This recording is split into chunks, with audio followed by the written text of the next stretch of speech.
दुनिया भले बदल सकती है पर भगवान पहले भी थे, आज भी है और कल भी रहेंगे। इनमें लेश मात्र भी परिवर्तन ना हो, उसे कहते हैं सत्य। और दूसरा होता है चित्त, और चित्त का अर्थ होता है प्रकाश।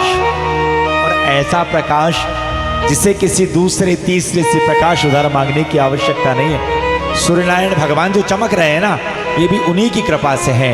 चंद्रमा की शीतलता भी उन्हीं की कृपा से है। और तीसरा है आनंद, और आनंद का तो कहना ही क्या। हम दाल बाटी चूरमा खाए और कई लोग कहते हैं कि बड़ा आनंद आया। क्षमा करना ही आनंद नहीं है। डल्लब के बिस्तर पर आराम से रात भर सोए और सुबह उठकर कहे कि बड़ा आनंद आया, ये आनंद नहीं है। क्योंकि याद रखना, जिसे एक बार आनंद मिल जाए ना, फिर उसे ना सुख चाहिए ना दुख चाहिए। तीसरी अवस्था होती है आनंद की। बाकी हम सब की स्थिति कैसी है, सामने वाले को देखकर मन में ऐसा लगे कि ये सुखी है, और वास्तविकता मानना ये सुख और दुख से परे जो अवस्था है उसे आनंद कहते हैं। तो भगवान कैसे हैं? सच्चिदानंद रूपाय। अच्छा, यहां तक आपको भगवान का रूप समझ में आ गया काकी जी? आइयो। हाँ, भगवान का रूप कैसा है? बोलो थोड़ा गाटा गाटा बोलो। भगवान का रूप कैसा है? हाँ, थोड़ा और जोर से बोलो। हाँ, भगवान का स्वरूप है सच्चिदानंद। सत भी है, चित भी है और आनंद भी है। अच्छा, रूप तो देख लिया, पर सच्ची बताना, आपने रूप देख लिया और रूप देखने के बाद जैसे आप लड़की के लिए लड़का देखने गए, आपको लगा कि लड़का तो बड़ा सुंदर है, पर ब्याई जी को क्या कहोगे? कहा जी लड़कों तो रूपाड़ो, पर ये कमाता धमाता कितना है, काम धंधा क्या करता है। तो यहां भगवान का स्वरूप बता दिया, क्या? सच्चिदानंद रूपाय।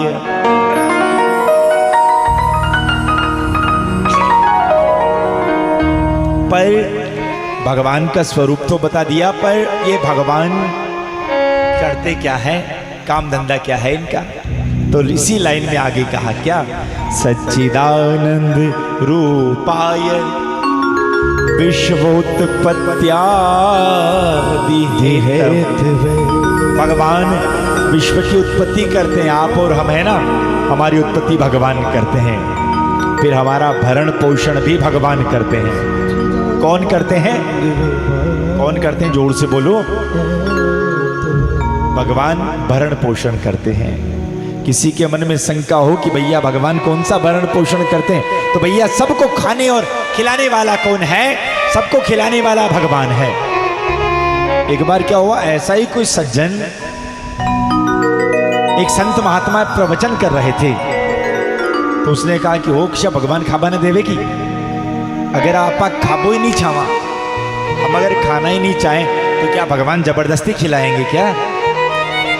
तो गुरुदेव ने कहा भैया ऐसी बात तो करो मत, अगर भगवान खिलाना चाहे ना तो जूते मार मार के भी खिला सकते हैं।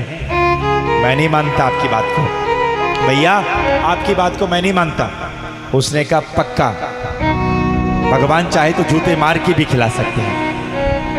अब वो सज्जन जिसे इस बात का घमंड था कि मैं खाता हूं और मैं खाने की व्यवस्था करता हूं, भगवान कुछ नहीं करते, सीधा गया जंगल में, और जंगल में जाकर बड़े से पेड़ के ऊपर चढ़कर छुप गया।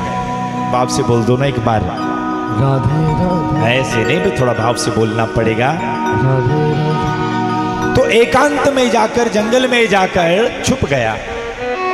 वो महाराज थे झूठ बोल रहे हैं कि भगवान कौन सा खिलाने के लिए आएंगे पेड़ के ऊपर।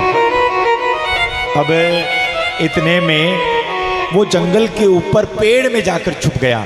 नीचे योग से 4 चोर चोरी कर कर वापस उसी पेड़ के नीचे आए, और नीचे आए तो किसी घर से कुछ रोटियां चुरा कर लाए थे। अब रोटियां चुरा कर लाए तो अब मन में विचार आई कि चोरी चकारी कर ली, अब एक काम करें, भोजन कर लें। अब एक के मन में संदेह हो गया कि क्या पता फलाने ने इसमें कुछ जहर तो नहीं मिला रखा है। तो भाई तू खा ले। उसने कहा मैंने भूख को ना, तू खा ले। इतने में चारों ने मनवार कर दी, पर चारों के मन में एक शंका रह गई, क्या पता इन रोटियों में जहर ना हो। अरे कोई जहर नहीं, खा लो। तो इतने में एक को आई छींक, और छींक के बहाने जब ऊपर देखा ना, वही आदमी पेड़ की टहनियों के पीछे, डालियों के पीछे छुप रहा था। अब छुप रहा था तो एक ने कहा एक काम करा, अड़ाने खुआवा, है ना, इसमें जहर है कि नहीं है। उसको उतारा, भाई इधर नीचे उतर। अब वो छुपा छुपाया बेचारा आया, खा। अब वो तो गुरुजी की बात को छुप कर बैठा हुआ था कि भगवान कैसे खुआ बांध दे, ले खा। उसने कहा कि नहीं खाऊं, खा, नहीं खाऊं। अब दूसरे ने खोला जूता, और जूता खोलकर एक मारी, खा, नहीं खाऊं। दूसरे ने खोला जूता, और ऐसे 3-4 ने जब जूते मारना चालू किया ना, तब सोचा कि राम राम नहीं खाऊंगा तो राम राम जोर से मार पड़ेगी, और जूते पड़े। और अब याद आ गई, गुरुदेव सही कह रहे हैं, भगवान खिलाना चाहे ना भैया तो जूते मार मार के भी खिला सकते हैं। इसका मतलब क्या है, सबका भरण पोषण करने वाले केवल और केवल भगवान है। विश्वोत्पत्त्यादि हेतवे, है ना। अब